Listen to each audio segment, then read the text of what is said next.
The interesting thing about the Omicron variant, which is the variant that is still dominant throughout the world, is that it's the first variant that actually affects kids, particularly young kids under the age of 5, at a higher rate than prior variants.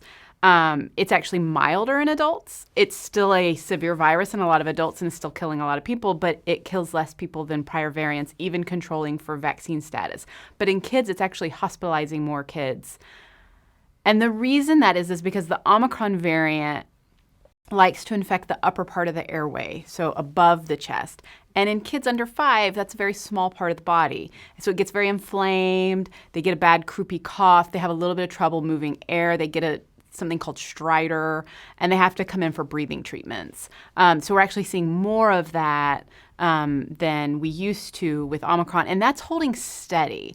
And it's held steady even when infection rates were going down statewide and countrywide. We were really holding steady with the number of kids who were coming in. They weren't coming in for a long time, a day, 2 days, 3 days, and they were doing fine and going home.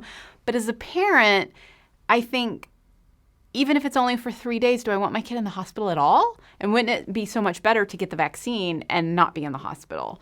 And kids are still the safest. Even saying what I just said, that Omicron is slightly worse in kids and slightly better in adults, kids are still the safest. And that's fantastic. But as a parent, we want our kids to be all the way safe, not just mostly safe.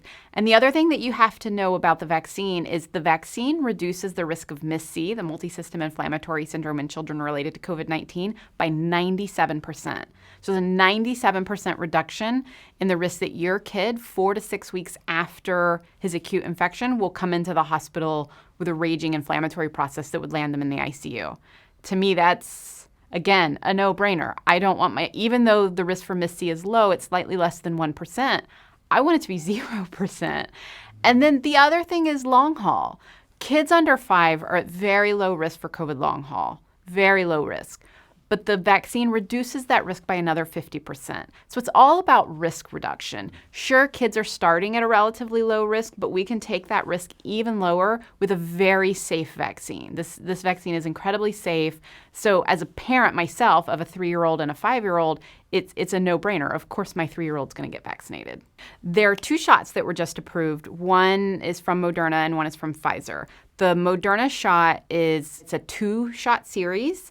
Given 4 weeks apart, and the Pfizer shot is a 3-shot series, given it's 3 weeks between the first 2 shots, and then a couple months between the second and third shot, and it's 3 micrograms of mRNA. So you can hear there that the Pfizer vaccine, being more shots, is a lower dose. So that's actually why it required that 3rd shot, because there was very good evidence that showed that the 2 shots at that lower dose was not sufficient, so they had to add that 3rd dose in.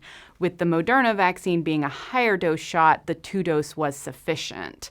So why would you give your kid 3 shots instead of 2? It looks like it's slightly less side effects and possibly better long-term immunity. And so there's a good argument to be made for it, but the 2 shots, they're very effective as well. And it's only slightly more side effects with those 2 shots than the 3 shots.